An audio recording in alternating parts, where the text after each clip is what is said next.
दा बेखौबो मा उनदाहा खालामबावनो जायनि खोमायाव आंनि बाथ्रायानो रिंखांहैया।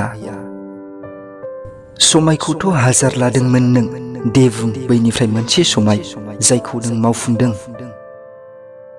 जाय बुङोमोन थांना थानो हानाय नङा नोंनि अनगा, जाय बुङोमोन आं नोंनि थाखायल', दिनै मिथिना मोनबाय दि बिनि बै लाइननि उनाव गोबां महर दं।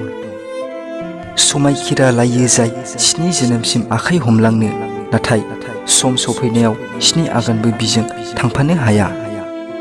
मोनसे सममोन जेराव गोबां सम नोंनि कल मेसेजेसखौ नेनानै थायोमोन, दोरफो दोरफो नोंनि मोजां मोननायनि थाखाय थैनानै थाङोमोन। नाथाय बेबादियै गोसोखौ बायफ्लेहोबाय नों, ना नोंनि मोजां मोननायखौ नांगौ, ना नोंनि समखौ नांगौ, आरो ना नोंखौ नांगौ।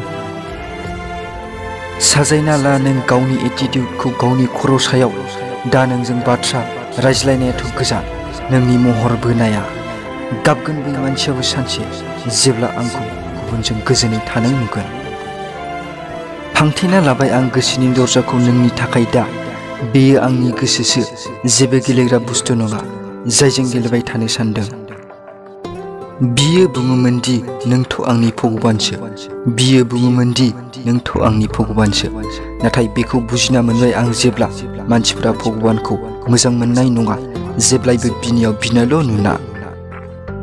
साननाया गुबुन जानो हागौ जोंनिया, नाथाय मोजां मोननायाव गावखौ बावसोमनायनि गोहोआ नोंबादि गावखौल' सानग्रा मानसिनि थाखाय नङा। मानियो मोजां मोननाया सानैबो मोनदोंमोन, मानियो मोजां मोननाया सानैबो मोनदोंमोन, नाथाय नोंनि मोजां मोननायखौ गोसोनि लुबैनाय आरो आंनि मोजां मोननायखौ जिउनि बावसोमनाय बुङो। जाय बुङोमोन थैना थांगोन नोंनि अनगा, जाय बुङोमोन थांना थानो हानाय नङा नोंनि अनगा। नों सानोब्ला जों खौसे जानो हायोमोन, नाथाय नों माब्लाबाबो गावनि सानाखैनोमोन। बियो बुङोमोन दि नों आंखौ बुजिया। नंगौ, बियो थारखौनो बुंदों। जुदि आं बेखौ बुजियोमोनब्ला अब्ला बिजों माब्लाबाबो मोजां मोनलायामोन।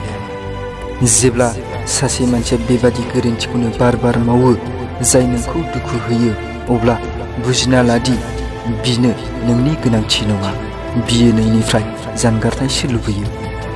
सानोमोन दि बोरै थांना थागोन नोंनि अनगा, गोजोननाय मोनो दा नोंनि थाखाय नोंनो सोलोंहोबाय सम होआलासे नोंनि अनगा थांना थानो।